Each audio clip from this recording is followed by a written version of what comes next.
¿Por qué ponerse a prueba? A ver, hay que tener en cuenta un detalle y de pronto con todo el respeto de las personas que nos estén escuchando, tenemos que también ser desapasionados y quitarnos un poquito o vigilar un poquito el ego. No hablo de nosotros, estoy hablando de pronto a las personas que nos están escuchando, somos humanos, pero le pediré un favor de pronto a las personas que de pronto hagan un poco más de interiorización, porque en ningún momento, por ejemplo, Juan dijo que la fuente lo estuviera probando a él, sino que pasó una serie de pruebas y en cierta manera yo también estoy en ese proceso. ¿Y quién me pone esas pruebas? Precisamente mi propio ser mayor. Incluso Juan lo puede confirmar luego, lo que llamamos el coeficiente de confiabilidad. Hasta dónde hemos logrado superar el ego, hasta dónde hemos logrado superar el misticismo, el mesianismo, o hasta dónde estamos tan permeados de tantas cosas como para poder pasar al siguiente nivel.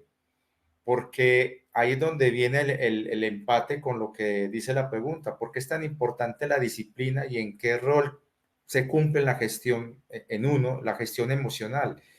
Ustedes se imaginan un niño apenas aprendiendo a manejar un carrito que pretenda luego coger un tractocamión de 24 ejes para salir por la carretera simplemente porque siente que es capaz de manejarlo.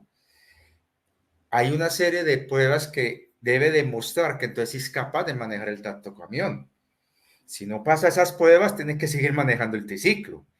Entonces, ¿quién pone las pruebas? Pues precisamente el que sabe más que uno. Y en este caso, dentro de la verticalidad que manejamos, y es algo que me ha enseñado mucho Juan, a reconocer esto, es con nosotros mismos, nuestro ser mayor que está en conexión con uno. Y es él, o sea, uno mismo, el que va midiendo si realmente vos alcanzaste cierto nivel para pasarte cierta información para poderla procesar. Pero si usted maneja lo que yo llamo el moco, o sea, te dejas manipular por las emociones y reaccionas, entonces una, una información que puede ser muy sensible y que requiere una fuerza de carácter, si vos no la tenés, te puede desarmar. Pero es que es necesario pasar etapas, situaciones que te van templando. Y en ese punto es muy importante tener en cuenta lo que en el canal mío ha estado pregonándose desde hace ya más de 3 años. Ser neutros más no indiferentes. ¿Y qué significa ser neutros? La gente sigue insistiendo en neutralidad. En ningún momento he dicho neutralidad. Estoy hablando de la raíz etimológica de la palabra. Ser neutro. Ser neutro es muy similar al camino del medio que planteó Buda. ¿Qué es ser neutro? No reaccionar a lo que está sucediendo alrededor tuyo y tampoco permitir que esas emocionalidades uno que no ha alcanzado a madurar tomen el control ante una situación. Es estar observantes. Y para eso no se logra de la noche a la mañana. Eso no es que usted chasqueó los dedos y usted ya se sabe, como en la película Matrix, te metieron toda la información y usted hace, y ya sabes karate y kung fu. No, eso es un proceso que requiere disciplina y constancia. Si usted no tiene disciplina y constancia, te vas a demorar más y vas a llegar al mismo punto, pero vas a demorarte más. Yo creo, y es fundamental entender, que lo que nosotros estamos exponiendo acá es desde nuestra propia vivencia. Y sigo insistiendo, no es solamente que lo diga yo, son resultados de muchas investigaciones en donde estos procesos espirituales, que ya le están tomando mucha seriedad en el mundo científico, son subjetivos, pero la idea es entrar a una objetividad a la hora de presentarlo. Y desde mi punto de vista, la disciplina es tan fundamental que lo voy a usar desde mi propia experiencia. Yo he sido tan indisciplinado que me he demorado mucho para lograr cosas que, por ejemplo, yo sé que Juan ya domina. Y en lo que tiene que ver con lo emocional, todavía me falta evitar ser reaccionario. Todavía sigo siendo reaccionario, pero es que hay ciertas cosas que no se me han transmitido porque a veces me dejo llevar por la reacción. Entonces yo creo que es necesario tener en cuenta que desde el punto de vista de lo que hice la pregunta está ya implícita la misma respuesta en nosotros. Pero ojo, es lo que yo estoy diciendo. Ya le dejo la palabra a mi querido Juan.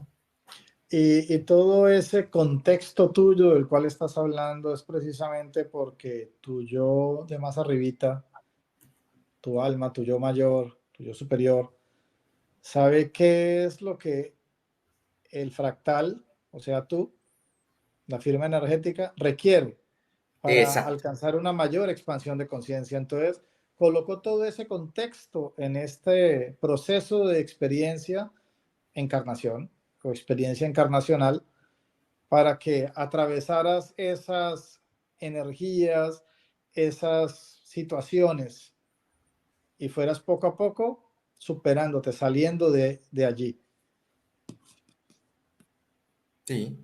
De hecho, yo creo que, y eso es algo muy clave que dijo, que acabo de decir Juan y que hemos estado diciendo en el canal, y yo creo que también Eddie lo ha estado repitiendo mucho. No es un guía o un masterclass como ha mandado a vender la New Age, el que te dice que puedes seguir al siguiente nivel. No, es tu ser mayor el que sabe que necesitas y si ya estás listo para seguir al siguiente nivel. Maestros sí existen, guías sí existen, pero no como lo ha vendido otras narrativas. Son más apoyos, acompañamientos y casi siempre con el ejemplo. Entonces, hay que empezar a confiar en nuestra propia intuición, en nuestra propia voz interna, que eso se llama la voz de Armaj o la voz del alma, y confiar que tu ser mayor, tu yo interno, tu yo divino es el que sabe en qué momento y cuándo y cómo. Por ejemplo, las memorias. Muchos me dicen que por qué no tengo recuerdos. Es porque tu ser mayor quizás considera que no es necesario que los tengas o ya no debe ser así o que en otro momento será, pero es solamente tu ser mayor. Lastimosamente hay personas inescrupulosas que lo convirtieron en un negocio. Listo. Edith, había una parte en la pregunta que conecta con esto. ¿Podrías colocar la pregunta anterior? ¿Cómo gestionamos la emoción? Exacto, Listo. ¿qué rol cumple la gestión emocional? Bien, entonces Richard tocó algo muy importante, que es la conexión con lo emocional, controlarnos nosotros poco a poco. Pero resulta que de inmediato no podemos entrar nosotros a confiar en, en lo que sale de adentro de nosotros. ¿Sí me entiendes? ¿Cómo es que se llama eso? No recuerdan la palabra. ¿Cuál? La voz interna, La la voz voz de Armagh. interna. ¿Qué otro Sí, nombre tiene esa voz interna? No la palabra técnica, sino Intuición. exacto, la intuición. No podemos, de inicio en el proceso, no podemos entrar a confiar de inmediato al 100% en la intuición. ¿Por qué? Porque hay muchísimas formas de ser interferidos, de ser manipulados, muchísimas. Entonces, lo primero, y esto lo aprendí yo por el lado duro. Yo llegué a tener en algún momento, les he contado, porque es parte de la historia, a mí no me da pena decirlo, 51 centavos de dólar en mi cuenta del banco. Y me di cuenta porque iba a tomar en Miami el metro que cuesta $2.25. Eso fue hace como 5 4 años, 5 años. Y no me aceptó la tarjeta. Entonces yo caminé, yo no me disgusté, yo caminé y caminé por 35 minutos a donde iba a ir y disfruté cada paso, disfruté cada espacio por donde iba pasando. Fue increíble, un sol aquí arriba en la cabeza, sudaba yo, iba disfrutando la caminada. Todavía recuerdo el pajarito rosado, el pajarito amarillo, unos pescaditos en el río Miami. Bien, y al regresar a la casa cuando me metí a internet fue que me di cuenta que solo tenía 51 centavos en la cuenta del banco. Pasó un día con eso y no me generó el temor que le puede generar a muchos. ¿Por qué? Porque yo confiaba que era un proceso. A los 2 días empezó a fluir nuevamente el dinero. Me empezaron a llegar órdenes de aceite de moringa, un proceso que hacemos con los indígenas de la Sierra Nevada de Santa Marta. Y empezaron a llegar órdenes y de repente ya empezó otra vez a visualizarse el flujo de dinero a través de la venta de estos frasquitos de aceite de moringa. A lo que voy entonces es que eso ocurrió porque durante necesité hacer una validación del proceso que venía haciendo. Desde hacía, en el 2016 recibimos una información de la importancia del anclaje de protección con el rayo azul, con Arcángel Miguel.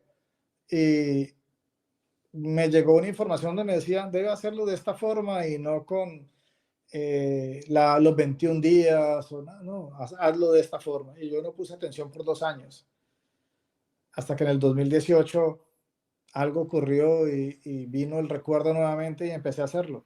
Entonces, para evitar la interferencia y nosotros poco a poco ir confiando mucho más en la intuición, es importante mantener un anclaje que inicialmente es de protección, pero no es que él lo vaya a proteger a uno, es que nosotros traemos esa energía para fortalecer nuestro campo vibratorio y crear una armadura, una coraza alrededor nuestro, que no permite que entren esos seres que no vemos, que están por allí. Algunos son recesivos, otros no son recesivos, pero pueden ser negativos ambos y, y podemos fluir mucho mejor. Entonces, después de estar haciendo un tiempo y fortalecer esa coraza, ese mismo anclaje, va ayudando a elevar la vibración. Entonces, esa es, a la pregunta anterior se conecta con las dos cosas, la práctica, la persistencia, la perseverancia en las prácticas y controlar lo emocional. Y el control emocional se va dando a medida que nosotros vamos fortaleciendo nuestra estructura y vamos confiando en que estamos protegidos. Palabra clave, estar protegidos, parte de la confianza.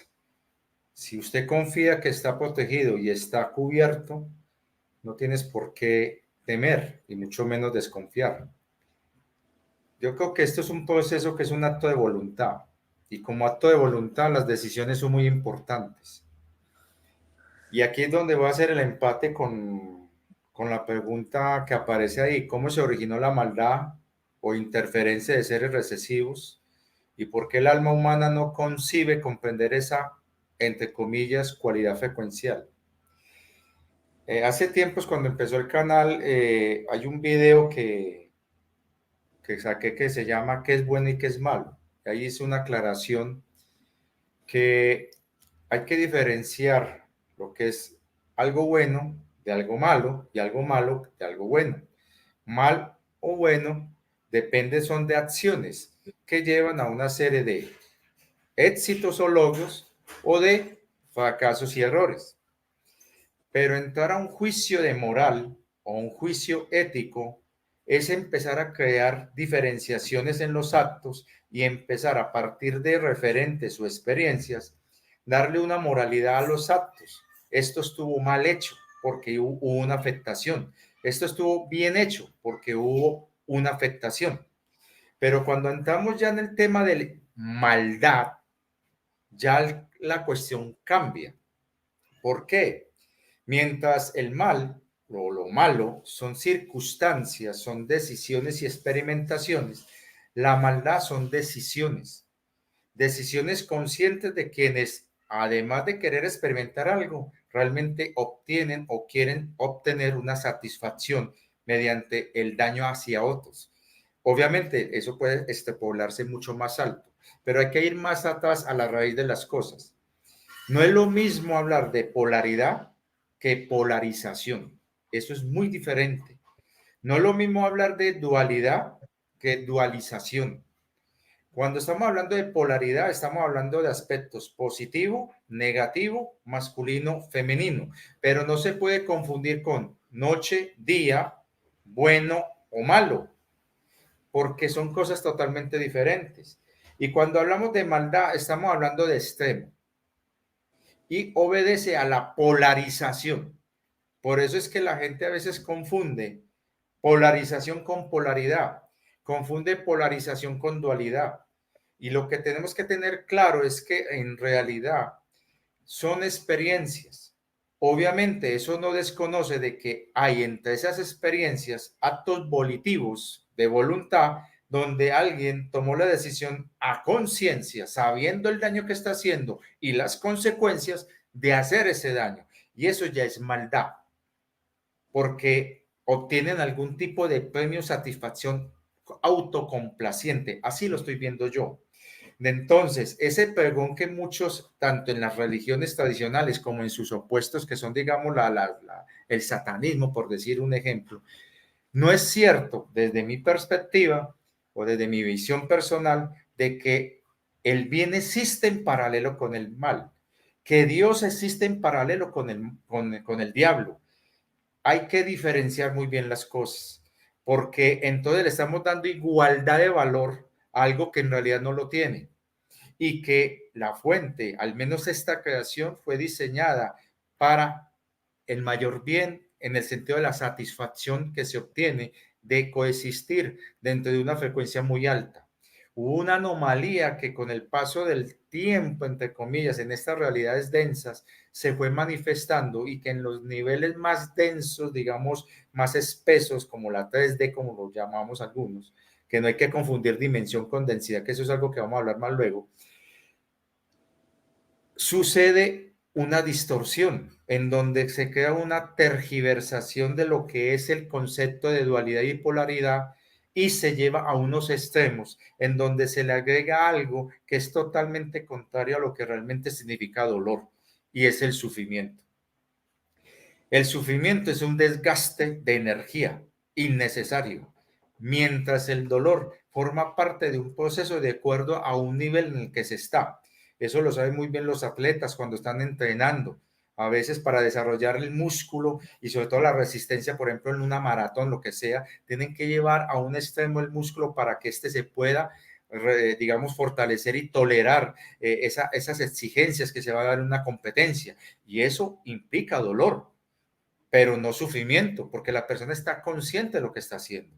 Otra cosa es como cuando cogen a una persona a trabajos forzados, en donde la obligan a cargar cargas excesivas y por eso le están dando látigo y poca comida, porque están buscando es que sufra y perezca en el proceso. Ahí hay un acto de conciencia de alguien que está controlando a una persona que no puede defenderse. Esos son actos de maldad.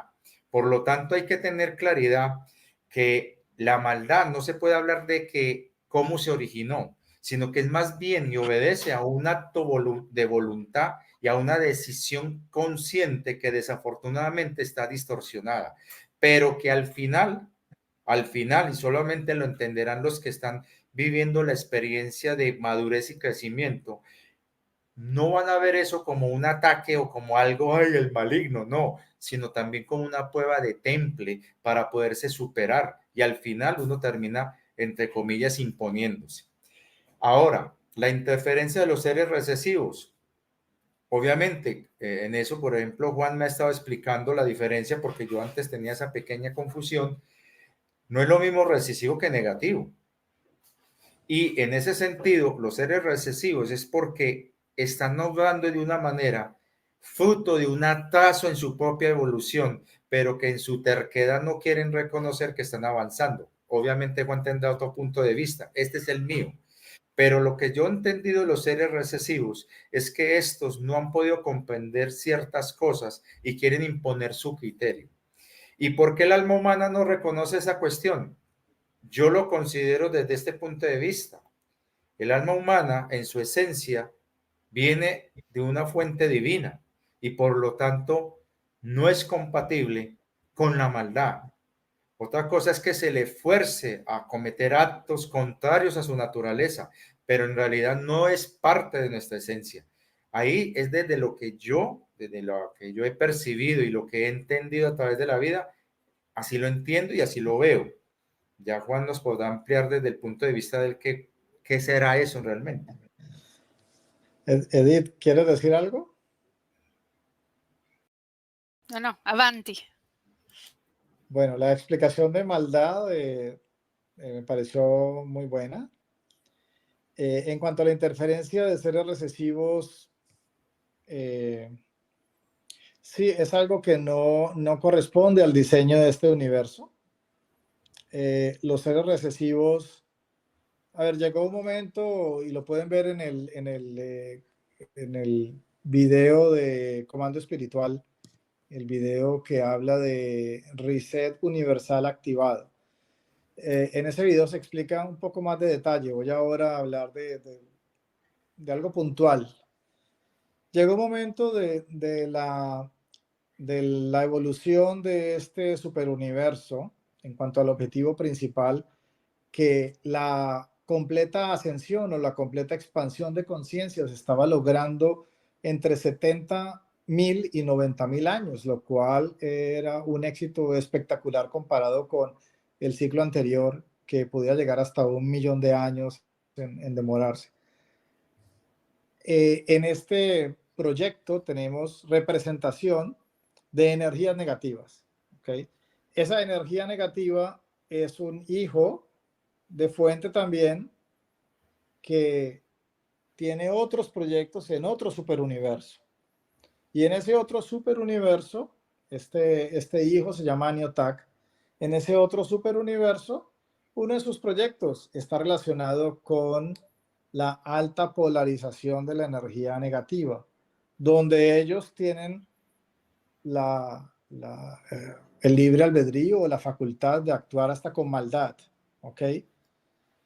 Esa energía de Aniotak entró aquí, y el compromiso de esa energía al ser parte del proyecto ha sido siempre, y lo ha cumplido, esa energía y sus energías que entraron acá, o sus fractales, a respetar el gradiente de polarización para cada uno de los ciclos. En el ciclo 2 se permitía que se llegara hasta el 65% de polarización de la energía negativa y un 35% positiva. ¿Eso por qué? Porque aceleraba el proceso ascensional, porque había muchas más oportunidades para cada firma energética de enfrentarse a las situaciones y tener la opción de tomar decisiones, fueran para el bien o fueran para el mal, para el lado positivo de la vibración o para el lado negativo de la vibración. Y eso les daba muchas más oportunidades. Bien, entonces llegó un momento en que esta ascensión estaba generando muchos hijos co-creadores.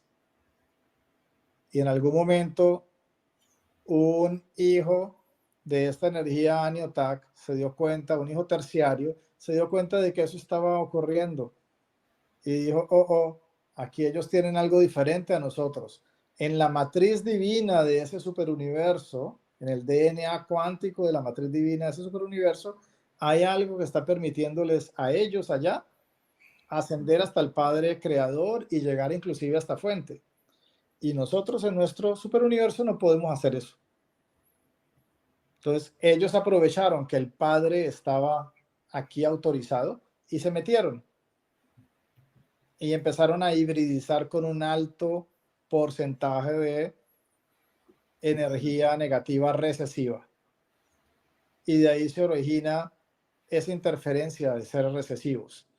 Primero, porque ellos querían ganar mucho más tiempo para lograr descifrar la fórmula de esa matriz de este universo y así poderlo replicar para ellos. Al no ser posible, porque no es posible que lo hagan, entonces empezaron a generar conflicto tratando de ganar mucho más tiempo. Esa es la falta de comprensión que ellos que no lograron llegar. Esa es la falta de comprensión. Quiero hacer como una especie de paréntesis aquí para las personas que están ingresando al canal ahí donde di. Está viendo algunas preguntas y creo que hay que ser muy pertinentes a la hora de las preguntas, porque hay algunas que son muy subjetivas y de pronto están entendiendo un poco mal las cosas, en el sentido de que nosotros no somos como personas como para curar salamientos, brujerías. Hay cosas que desde el propio sentido común se responden solas.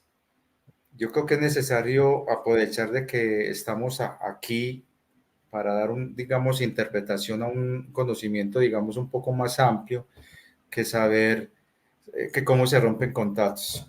me perdona la persona que hizo esa pregunta, pero yo creo que ya ha habido bastante ilustración en otros canales y en otros espacios sobre esos temas. Y además, cuando hablamos de ruptura de contratos, estamos hablando de actos de voluntad personales. Por lo tanto, mal haría yo decir, no, sí, rompe este contrato de esta manera, porque eso es desde mi experiencia. No necesariamente le tiene que servir a usted. Y yo creo que eso es un acto voluntario.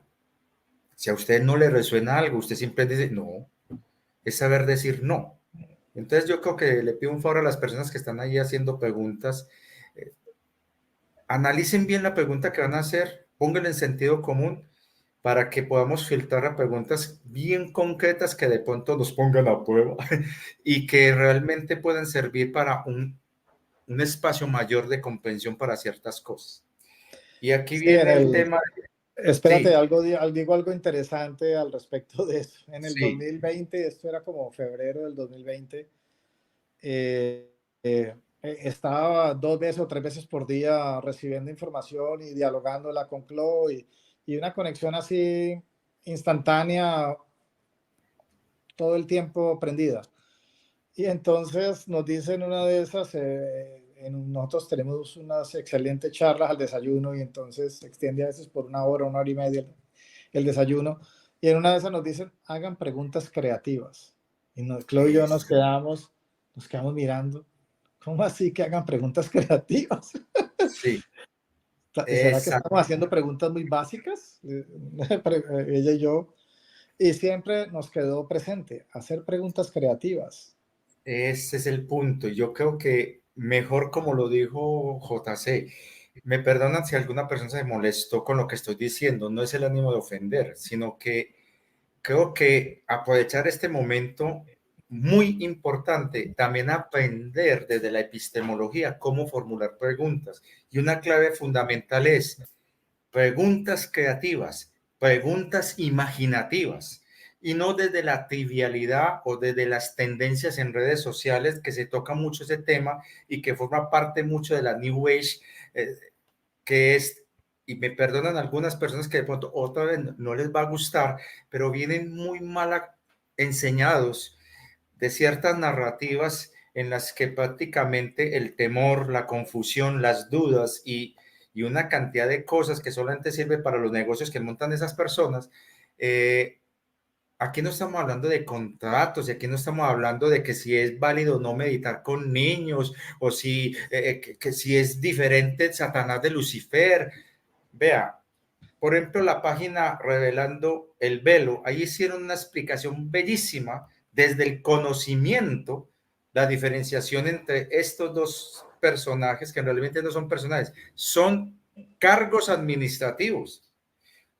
Es más, en las antiguas escrituras hebreas y en los estudios de Cábala, Satanás es un cargo administrativo. Lo mismo pasó con Lucifer, es un cargo administrativo que lo va ocupando seres de acuerdo. Ahí voy a hacer la conexión con la siguiente pregunta que nos están haciendo, en donde aquel que reúne conocimientos, méritos, información, tiempo y conocimiento, hombre, puede ocupar, digamos, entre comillas, un cargo. Pero eso no es que sea excluyente o que nadie lo pueda hacer, no, sino que hay que entender que dentro de las preguntas imaginativas y creativas, nosotros podemos ir a un punto donde lo que te preguntes a ti mismo te puede ayudar a hacer un salto dimensional impresionante si sabes hacer la pregunta correcta.